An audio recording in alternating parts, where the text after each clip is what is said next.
abstain from sex before marriage. Young adults who take their promise ring vows seriously don't have to worry about venereal disease or unexpected pregnancies, for instance. They won't get caught up in all of the emotional weirdness that can accompany casual hookups. And most importantly, they're following God's directives. If all that wasn't enough, abstinence also makes it less likely that you'll be turned into a vampire and locked in a coffin for the next 200 years. Alas, Barnabas Collins didn't learn that lesson. Let's harken back to the late 1700s to meet Barnabas, a handsome, fabulously rich fishing magnate who has a fling with his servant, Angelique. No big deal, right? All the rich, handsome fishing magnates are doing it. But when Barnabas meets his true love, a pretty, if consumptive-looking girl named Josette, he breaks things off with Angelique. Little does he know that Angelique is, in fact, a witch.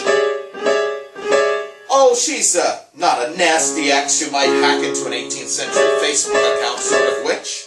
Oh, not a graduated from Hogwarts with honors sort of witch. No, Angelique's a real witch.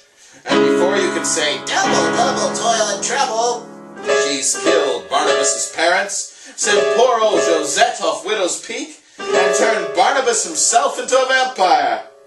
Then she has her undead ex-lover tossed into a coffin, chained up good and tight, and thrown it into a pit. There she hopes he'll remain, stewing for all eternity. Parentheses. Perhaps lamenting that he should have taken his youth pastor's advice about sex more seriously. End of parentheses.